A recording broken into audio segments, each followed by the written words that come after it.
I am super excited to get into chapter 9 because I cannot believe that Eugenia kidnapped Will.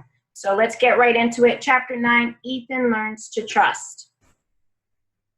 By the time Ethan and Bert emerged from the river, they were shivering and blue with cold. Suddenly, a meeting with Matron didn't seem like such a bad thing to look forward to. I don't care what happens, Ethan declared. I'm going in to get some other clothes. Come on. Let's run. The boys raced across the field toward the house. If we go in through the kitchen and up the back stairs, maybe no one will see us, Bert said, panting. The cook will be too busy to notice. As they neared the back steps, Ethan slowed down and grabbed Bert's arm. Oh no, look who's on the porch waiting for us. It was Hugh. The older boy grinned and sauntered toward them. What happened to you guys? Fall in the horse trough?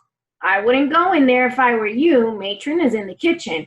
He looked directly at Ethan. She's looking for you, and so is your little sister. Ethan forgot all about the water dripping from the legs of his overalls and the cold, wet hair plastered to his head. He charged blindly into Hugh with both fists beating furiously. What did you do to my sister? He shouted. Did you hurt her? Where is she? Bert grabbed the back of Ethan's shirt and tried to drag him away from Hugh. Hey, what are you doing? Cut it out, Ethan. Hugh held Ethan at arm's length. Take it easy, kid. I didn't do nothing to your sister. I just heard her yelling for you, and I heard Matron ask where you were.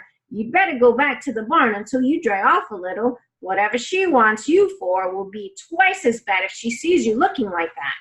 Hugh's advice came too late. Just then, Matron opened the door and stepped out onto the porch. She spied the two soaked boys standing in the yard. Oh my, she exclaimed, look at you. I hope Will doesn't look that bad. She surveyed the area and then her gaze returned to Ethan. He was with you, wasn't he? Ethan backed off from Hugh and stared at her blankly. Matron hurried down the steps and shook Ethan's shoulder. Wasn't Will with you? Where is he? No, ma'am, Bert answered for him. Nobody was with us. We've been, but Matron had swiftly re-entered the house. Ethan seemed rooted to the spot until Bert yanked at him. Come on, let's find Alice. She knows where Will is.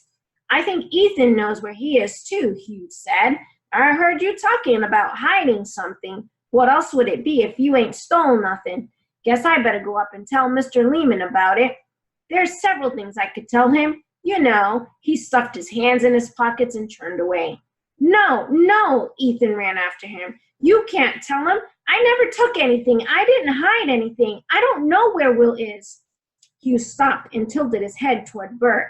Why don't you run and find Alice, he suggested. Tell her that Ethan is back here. Bert took off and Hugh turned back to Ethan. Well, maybe I will go up to the office and maybe I won't. It all depends. Depends on what? Ethan inquired nervously. I could use a little help with something I'm planning. Hugh rubbed his chin. I might forget what I heard if you was willing to help me. Then he shook his head. Nah, I probably wouldn't be able to trust you. After all, I did find you sneaking around the bedroom the other day. Ethan didn't even consider reminding Hugh that he, not Ethan, had been the one sneaking around. Mr. Lehman must not hear anything that would cause him to send Ethan away. But if he had to go, he was determined to take the others with him. You can trust me, Ethan insisted. You can. I'll do anything you say. But I had to find Will first. Bert and Alice raced toward them, and Hugh turned away again. I don't know. I'll have to think about it, he said. And then he disappeared around the corner of the house. Alice grabbed Ethan around the waist. I can't find Will, she sobbed. He was playing out there on the grass, and then he was gone. I've called and called him. You have to find him, Ethan. You have to. We will, Ethan assured her. We'll find him in no time. He's too little to go very far.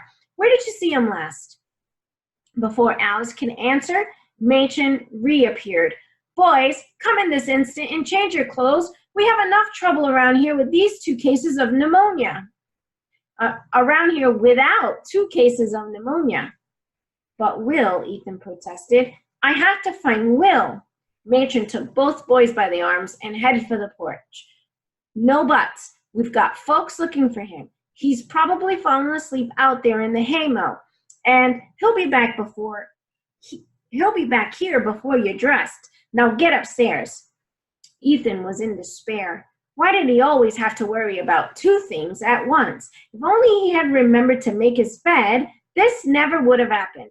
He wouldn't have caught Hugh going through the cupboards, and Hugh wouldn't have anything to tell Mr. Lehman. And why hadn't he kept a better eye on Will? Then, too, what if Otis decided to report that the hog had been painted? How had Ethan gotten himself into so much trouble without even knowing he was doing it? Bert's voice broke into his dismal thoughts.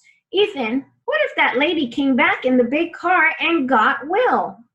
Ethan had almost forgotten about her. His eyes widened. No, she couldn't have. We'd have seen her. Not from the river, Bert reminded him. We weren't inside of the road the whole time. We've got to tell someone. You heard her say she was going to take him, Ethan exclaimed. We can tell Matron and she'll let Mr. Lehman know. Bert sat on the edge of the bed with a worried look on his face. I don't think we can do that, Ethan. I wasn't supposed to hear that, and Matron doesn't like listening in. We'd be in big trouble with Mr. Lehman. Ethan sank onto his own bed. Yeah, that's right. We'll have to think of something else. When Will was nowhere to be found, the rest of the afternoon turned into a frantic search of the grounds around the house. The barn was searched from top to bottom. The older boys walked through the woods calling for Will. By supper time, everyone was tired and discouraged. The only thing that had been found was the little stick horse with the leather strap. It lay beside the fence where its small owner had dropped it. Ethan had trouble eating his supper, and it was even harder to fall asleep. If Will were out wandering around, he would be frightened and crying. Even if the lady had taken him, he would be lonely and afraid. Ethan rolled over and buried his face in his pillow so none of the boys would awaken and hear him crying. Uh-oh, poor Ethan. A gentle hand was laid on his shoulder. Ethan, Matron said softly, I came to tell you that everything will be all right. Mr. Lehman will find him. Shall we pray about it together? Ethan nodded. When Matron asked the Lord to protect Will and bring him back safely, Ethan wondered if the Lord was really listening. After all, his life had gotten a lot more complicated since he found out that God was interested in him. Was Matron sure that prayers were answered? He figured it might not be a good thing to ask, so he remained silent. Ethan, have you heard the story that Jesus told in the Bible about the Good Shepherd? No. Do you want me to tell it to you? Ethan nodded again, and Matron settled on the edge of his bed. There was a man who had 100 sheep, like the ones out here on the farm, she began. Every morning he would take them out to the pasture to eat, and he would watch them carefully. Every evening he brought them back to their pen. The shepherd would stand by the gate and count them as they went in. When he had counted 100, he would lock the gate and go home for his supper. One night the shepherd counted only 99 sheep. He looked around closely, for he knew them all very well, and discovered that the very smallest one was missing. Quickly he locked the gate and then went back to look for the lost sheep. He searched for a long time. He didn't give up, even though it was dark and lonely out in the pasture. Finally, after many hours, he found the little one who had wandered away.